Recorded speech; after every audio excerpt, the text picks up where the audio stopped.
Fire away. Welcome back. Chapter 7. Chapter 7, Art of Delegation. This one's great. This is what most of the clients that we work with struggle with the most, I would think. What about you, Mike? It's a great question. It's like the most. And I think when people come to us, there's so many areas they struggle with, but it's just not cultural in recruiting to delegate. It's not something that's talked about at conferences, in training programs. Everything tends to be about getting clients, hiring recruiters, getting them productive, taking job orders, recruiting, and there's really no conversation around the art of delegating. And delegating is an art. Why don't you think that delegation is something that recruiting firm owners do, besides that it's not widely talked about culturally? One, they have an attitude, which they're not incorrect with, that I do it better than anybody. I recruit better than anyone. I can look at LinkedIn and see a profile and identify it better than anybody. Nobody understands my niche. Nobody understands what I do. And in the moment, those are all true. However, and I was like that, for the first decade of my career. I was very reluctant to delegate anything in my business, down to even, I had a full-time admin, and I was reluctant to delegate ordering of office supplies because maybe I could get pads of paper for $1 cheaper versus how much time am I spending going through the Staples catalog to identify $100 worth of office supplies and maybe $10 of savings. But it's that attitude. I think, a lot of recruiting firm owners and recruiters, especially because they put together deals, are in that control mode. The reason they don't delegate is they perceive it's significantly harder to delegate than just do it themselves. Number one. Number two, I can do it myself and I don't have to pay somebody to do the research or to do the admin. I can just do it. It's just an invoice. It's just looking at LinkedIn profiles. But they never really compute the total value of their time and money that they've really, really lost. For example, if somebody were going to bill a solo operator or a recruiter in a firm was going to bill $300,000 a year, at 40 hours per week, that's about $150 an hour that their bill rate would be. So if they worked in a law firm or an accounting firm, they'd be billing out, if they were at $300,000 a year at $150 an hour. But they won't delegate a task like research, which we're going to get into, for $10 an hour. And what they don't see is every hour they do their own research actually costs them $140. Or if they're hiring reluctant to hire a researcher for their team, they're losing $140 an hour in billing to save $10 or $15 an hour in research, to liberate a recruiter or to liberate yourself to do what you truly do best, which is the actual conversation with a hiring manager, the actual conversation with a candidate, and then the managing of that process. That's what we want to maximize as recruiters. You just alluded to research as one of the areas to delegate. What are some of the most important areas of the business to delegate? Well, the first one, like when we start working with a company, a recruiting firm owner or a solo operator, is like within the first couple of weeks, we want them, if they're not already, hiring a researcher, somebody to find names, phone numbers, email addresses for people in your target market, whether they're on the prospect side for your marketing list or on the recruiter side. And again, this goes back to your original question, why people don't do it, is because, they think they can look at the LinkedIn profile and see somebody that's perfect. It's not untrue, but even if they'll have to spend 10 times as much time as you to just break even. They'll stumble on the same candidates you would. And a lot of these researchers have LinkedIn, licenses to LinkedIn Recruiter and things like that when you find the right one. So research would be the number one thing I would delegate.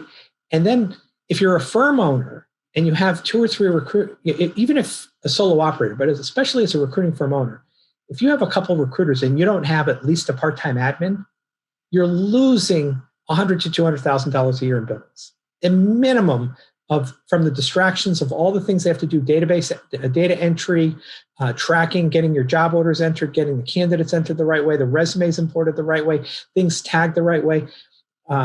One, you're either not doing that at all, meaning you're losing access to the data, or 2, you're having the recruiters doing it. And again, it's keeping them away from what they do best, the conversations with the clients and with the prospects.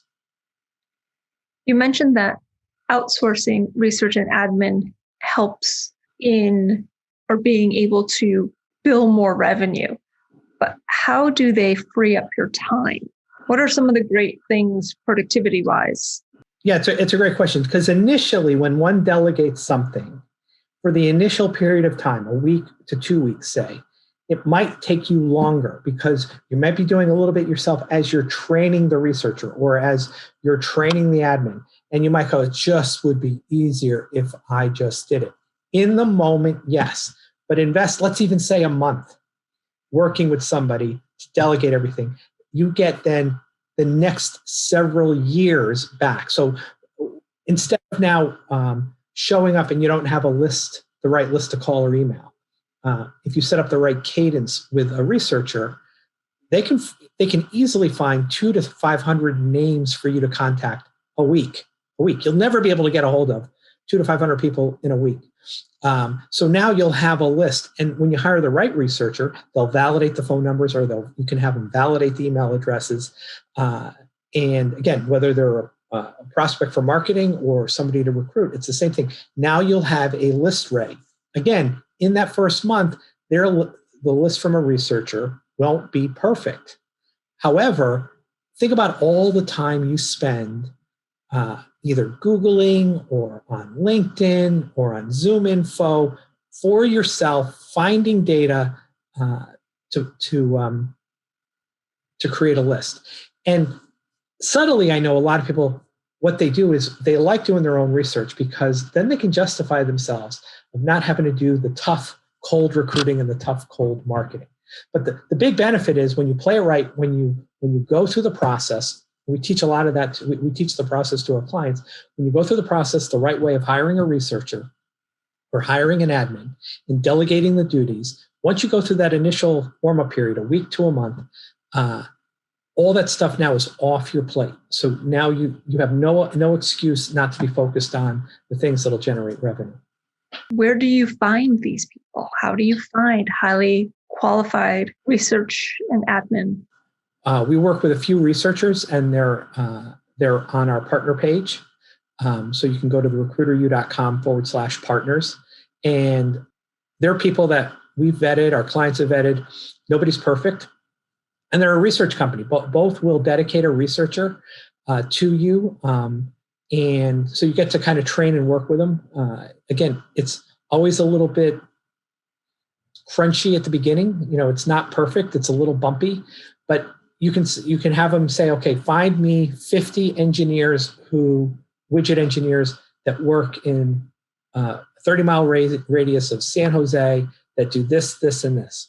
And then as you work with that researcher, you just kind of refine the process. They're going to find some good ones, and they're going to find some not so good ones. And you kind of just, again, coach them through and build off what they did well and correct what they didn't do so well. Or you can go to a place like Upwork.com. And you can post for people. You can post the job you want them to do. I need somebody to develop a list of 500 candidates who, with this software engineers, 50-mile radius of San Jose. Our experience with that is you probably have to go through 5 to 10 to keep one, but you can give them all a very, very small project. We're talking $30 to $50 to kind of evaluate their ability, how quick they are with their turnaround, how quick they are with, or the quality of the information they get. Don't hire one, hire several. If you hire a company, just hire one. But if you go to Upwork, hire a number of researchers, vet them out, but make sure you have a very specific process and very specific outcomes that you want from the researchers. I think one of the most important things that you've shared here is that this person does not need to be in-house. You do not need to hire another body for your firm. Leverage people who could be anywhere in the world to be doing this work for you. Right. So again, the companies we're aware of that we've vetted, you have to make some small commitment. Usually you have to work with them half-time or full-time, but the investment is tiny. With Upwork, you can, on a per project basis, you can hire somebody. And the nice thing, like with Upwork, it's like a thermostat. You can turn it up and down depending on, okay, we got really busy. We need a lot more researcher, but providing that person you found is available, you can give them more work and they're going to charge you per project or per hour. Or the times where you're not as busy, you can pull back. And the benefit of that is you can still work with that same researcher project to project, but you don't have the fixed cost of the overhead of having them there every month, payroll taxes, benefits, all those other things that come with having somebody full-time. With a project-based person, the research is contingent upon the work that comes in. What is the process for delegating? You say that, it might feel, a little challenging in the beginning because you're teaching them how to do something, but what are the other things within delegation that are important to know in that process of handing off tasks? Most entrepreneurs, never mind recruiting firm owners, suffer the problem of drive-by delegations. And the drive-by delegation is you give, and I'm guilty of that. You've never experienced that, Tina Marie. Never, ever. Delegation, never, right. Here's a couple quick, couple quick things come to your mind. You're like, hey, take care of this for me. And you gave them like the letters A, F, R, and Z. And then you want the person that you've delegated this to fill in the rest of the alphabet. So the way to avoid that is sit down with a piece of paper and basically go, okay, here's what I want to delegate. For the delegation to be successful, these are the criteria. These are the outcomes I would need.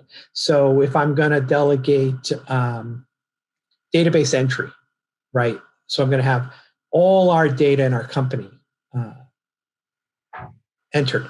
And so we did that in our firm. We had a lot of people kept paper resumes in a folder. We had our CRM, but I wanted the stuff that was in their notes to get in the system, and I didn't want them entering it. So the process was when a search was completed, the admin took the search folder from the recruiter. Here were the things. So here are the key data points. We didn't have them enter everything, every note and every crevice, but here are the main criteria on every candidate off the resume we want. Number one, the criteria is that there's an updated resume for each candidate. The criteria is the key properly labeled to the right recruiter, right? All this little minutia, you just put it down. So an admin can take that and go, okay, I went through all this. It looks like I'm entering the data correctly. And our admin, our recruiters were very possessive of, as was I, of our paper folders, had the ability to steal it from them when the search was over and then hand it back. So the recruiter could either chuck the paper, file the paper, whatever they wanted to do with the paper after it was done. But now we had it in our system. And the benefit of that, especially for those that like own a firm, right, is a lot of that information is sitting in Post-it notes. Especially the more we go virtual, and somebody else in the company does a search and that data isn't even available to find because it's sitting in paper somewhere. So that's just one example. You take all the criteria. When you read that criteria at the end of it, you say, if all these things were done, that'd be perfect. That would mean the project went well. So just very specific outcomes. That's great. Another thing that I know we've encountered with our clients is frustration when they do delegate something or they outsource their research or admin and not giving thorough feedback. And they get very frustrated that they're not getting what they want, but they're not giving this person feedback. So that's almost another element of drive-by delegation. And with the first couple, the first time you delegate something, you should probably have a huddle up with them and basically and say, while they're not even wait till they're done. What are you going through? Any as you've started, are there any areas of confusion? Are you getting any resistance from anyone on the team? And you kind of check in instead of waiting until the whole thing's done. once you go through this once with somebody, you might have to invest 10 or 15% of that same amount of time the next time. And then literally it should run on its own. And this is why this is such a key component of going from founder dependent to team run. If you do everything, you're never going to have a real business. We'll have a nice job, practice, but not a real business. That's great. Do you have any final thoughts on delegation?